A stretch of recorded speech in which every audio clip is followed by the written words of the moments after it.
Salut les étudiants, j'espère que vous allez bien. Alors on se retrouve aujourd'hui pour vous parler d'une vidéo un peu sérieuse qui sont les erreurs que j'ai vraiment identifiées. J'en ai identifié en tout 10.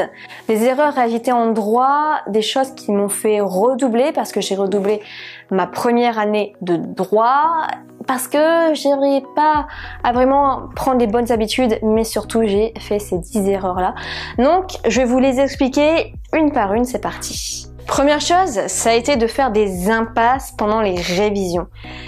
En fait, je me disais toujours, ok, souvent il y a deux sujets, enfin en tout cas nous, dans les dissertations, enfin dans les matières ATD, c'était par écrit et on avait deux sujets. Et je me disais, de toute façon, il y a forcément un sujet où je peux faire une impasse parce qu'il y a deux sujets.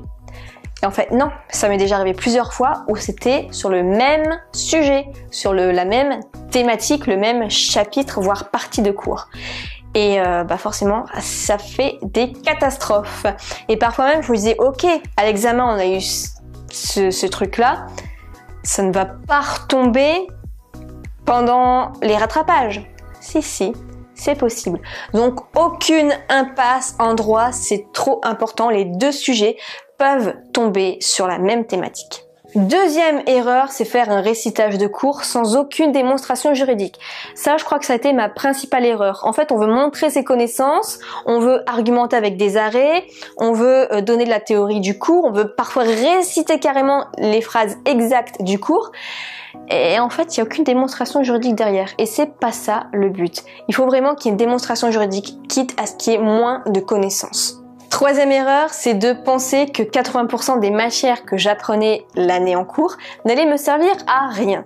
Et c'est une erreur tout simplement parce que on n'a aucune passion à les apprendre et on n'a pas envie, on trouve ça long, on met du temps, on a du mal à apprendre, on a des mauvaises notes et au final, on rate un peu notre année et parfois on rate carrément notre année à cause de ça. Donc, dites-vous que vous ne savez pas votre avenir, ok ? Vous ne connaissez pas du tout votre avenir, même si vous pensez faire droit privé, peut-être que vous allez faire droit public, on ne sait pas. Peut-être même que vous allez faire carrément un autre métier. Moi aujourd'hui, je suis dans le web marketing, je suis plus du tout dans le droit et pourtant j'ai fait tout mon cursus jusqu'en master 2 de droit. On ne sait pas. Et par exemple, je pensais que le droit des sociétés, ça allait pas me servir. Et aujourd'hui, en fait, j'enseigne beaucoup sur le statut juridique des entreprises, des choses comme ça. Donc oui, ça me sert. Donc apprenez vraiment toutes les matières avec passion. On ne sait jamais l'avenir de quoi il sera fait. Sauf si vous êtes voyant. Quatrième erreur, c'est de ne pas chercher à comprendre ce que le prof veut de nous dans la copie. Ça, c'est un hack super puissant, c'est d'essayer de comprendre ce que le prof attend de nous. Et grâce à ça uniquement, vous pouvez avoir des très bonnes notes. Parfois, deux profs ne fonctionnent pas du tout de la même manière. Donc, essayez d'analyser, essayez de voir ce qu'il aime pas dans vos copies, et de voir vraiment donc ce qu'il attend de vous, d'accord ? Et juste grâce à ça, vous allez réussir. Et moi, j'en faisais qu'à ma tête, je m'en foutais de ce que le prof attendait. Je faisais mon truc, je lui donnais ce que moi je voulais, mais ce n'était pas ce que lui voulait. Et à cause de ça, j'ai perdu beaucoup de points.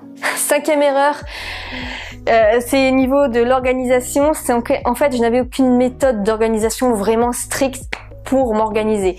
Par exemple, je me demandais tout le temps, peut-être toutes les semaines, tous les 15 jours, est-ce que je fais des fiches ou pas dans cette matière ? Est-ce que je continue les fiches ou pas ? Est-ce que je dois tout écrire ou pas ? Est-ce que je prends l'ordinateur ou pas ?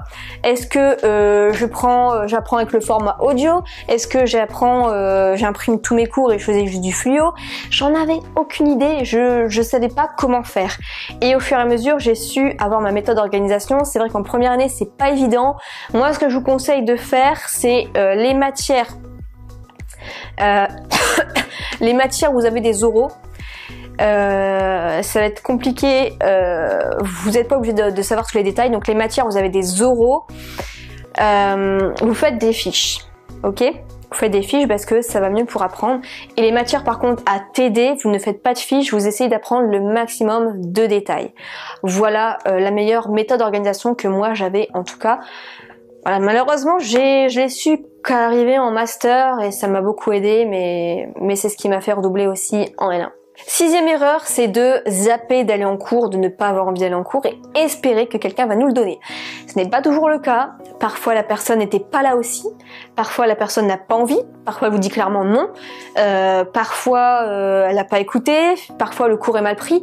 Et vous êtes juste dans la merde. Et ça m'est déjà arrivé d'avoir des parties de cours qui tombaient là-dessus en me disant mince, je n'ai pas pu rattraper cette partie de cours là. Et finalement je suis dans la merde parce que l'examen est sur ça. C'est déjà arrivé à plusieurs personnes que je connais aussi, donc vraiment ne comptez pas sur les autres, ne comptez que sur vous-même, allez au cours. Septième erreur, c'est de me bourrer trop la tête avec trop de livres. En fait, on pense qu'en droit, il faut lire beaucoup de livres comme en médecine. En médecine, je sais pas trop comment ça fonctionne, mais je sais qu'ils sont beaucoup avec les bouquins en plus. En droit, souvent, le prof va vous le dire, le cours se suffit à lui-même. Ils vont vous donner quelques bibliographies en début d'année, mais franchement, on en a rien à foutre. Ils le donnent juste comme ça, comme en bonne conscience, parce que parfois eux-mêmes ont écrit un livre dans cette bibliographie, mais on s'en tape. Vous en avez juste besoin pour faire des dissertations, des commentaires d'arrêt, pour avoir du contenu en plus, mais pour apprendre au moment des partiels, on s'en fout. Vous n'avez pas à prendre des livres en plus. Déjà avec le cours de droit, vous en avez largement assez. Et puis ça fait déjà quand même pas mal de choses à apprendre. Huitième erreur, ça a été de faire des commentaires d'arrêt, des dissertes au feeling, sans même suivre la méthode.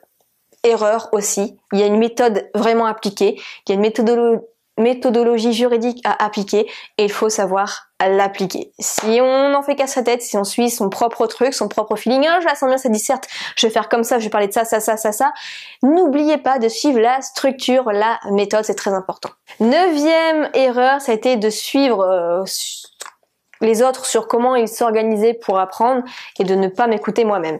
Par exemple, il y a beaucoup de personnes avec qui je restais en première année qui aimaient bien bosser à la BU. Moi je me disais ok, ça fonctionne pour eux, donc ça devrait fonctionner pour moi, je vais travailler à la BU. Sauf que moi je déteste travailler quand il y a d'autres personnes autour de moi, j'ai pas envie, je trouvais le temps long, je faisais pas grand chose, j'étais improductive et au final je perdais beaucoup de temps alors que eux c'était leur méthode d'organisation à eux qui marchait pour eux mais pas pour moi. Même encore aujourd'hui, désormais maintenant, je travaille depuis chez moi toute seule, alors que pour d'autres, ils ne supportent pas ça. Il faut qu'il y ait des collègues autour d'eux, il faut qu'il y ait un environnement de travail, il faut qu'il y ait un espace de coworking au minimum. Mais moi non, c'est pas mon truc. Je suis beaucoup plus productive toute seule. Donc, écoutez-vous vraiment et c'est pas parce que ça fonctionne comme ça pour les autres que ça va fonctionner comme ça pour vous. Dixième erreur, c'est penser que une dissertation à faire égale forcément 2 jours, tout mon week-end à bosser dessus parce que voilà, c'est long à faire. Non, si on suit la méthode, si on est organisé, ça peut se faire en une après-midi, d'accord? De A à Z. Et à chaque fois, je me disais non, une disserte égale forcément 2 jours complets dessus. Mais non, pas forcément. Vous pouvez travailler avec efficacité, ok? Voilà pour cette petite vidéo, n'hésitez pas à la secouer si vous avez liké ça, n'hésitez pas à me donner vos propres erreurs qui vous ont fait redoubler ou failli redoubler, ça m'intéresserait et ça intéresserait les autres. Vraiment, mettez-moi votre vécu en fait par rapport à ça dans les commentaires et j'y répondrai.